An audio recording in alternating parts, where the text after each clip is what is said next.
It's 6:30. Good morning, I'm Ian Crouch with Hunter News. A man is due to face court today accused of firing shots into a home at Wallsend.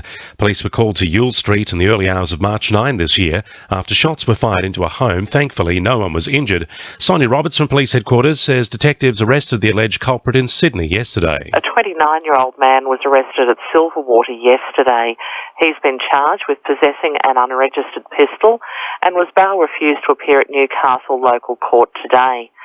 Strike Force Narrowbank detectives are continuing their inquiries and appeal to anyone with information to contact Crime Stoppers on 1800 333 000. Ausgrid has confirmed at least another 80 jobs are set to go in the Hunter by the end of the year. The electricity provider has responded to union claims workers have been left in the dark about looming job losses, with some of those rumoured to be going from the Wallsend call centre.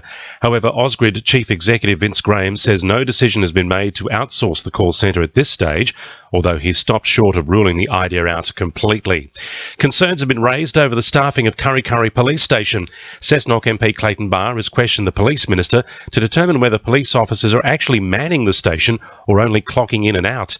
He hopes the greater attention to the issue will result in a response from the Minister. Ministers, by their nature, don't like to be under the spotlight. I've asked dozens of questions on notice. They're all on public record. People can go onto the Parliament website and check the questions I've asked. They can check the answers or the absence or the non-response that I've received. So hopefully this media attention in this past week will shed some light on exactly what is happening. Lake Macquarie Council wants to create a future fund to help protect residents at Marks Point and Belmont North from rising sea levels. Councillors voted last night to put the idea up for public comment, with the work not likely to begin until 2050. Under the measures, residents would pay to fill their properties in order to raise their homes above rising water levels, while council would put money aside to raise and improve roads, footpaths and drainage. Children in remote areas requiring medical attention are set to get closer to the treatment facilities at the John Hunter Hospital as a new air and land transport service called Little Wings is launched today. The service will utilise a $50,000 grant from the Newcastle Permanent Charitable Foundation to help transport young patients and their carers from Maitland Airport to the hospital.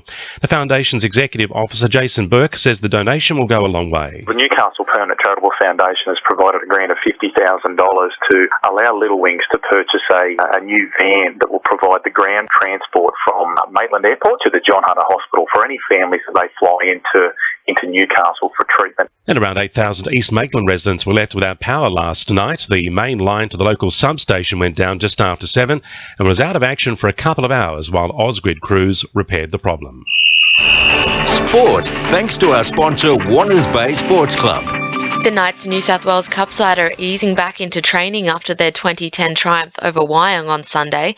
The boys are enjoying a light start to the week to ensure they feel fresh ahead of the state championship decider against Ipswich this weekend. Coach Matt Lantry says they'll be looking for the win against the Jets. We want to create history. We want to be the first side since 95 it was that our last reserve grade side won, and rolling into the national final, be the first New South Wales team and the first Knights team that's won a national final. Belmont professional Nick Flanagan is set to compete in the Merewether Pro-Am today. The 31-year-old last played Merewether when he was 16 and is looking forward to revisiting courses from his teenage years while back in Australia. He's also scheduled for events at Waratah this Saturday and Moree on October 7. And in surfing, 9-time Indigenous Classic champion Russ Maloney has been granted a wildcard into Newcastle's Matara Pro Surf Classic. That's sport. I'm Georgia Moylan. 2 NURFM News Time, 26 to 7.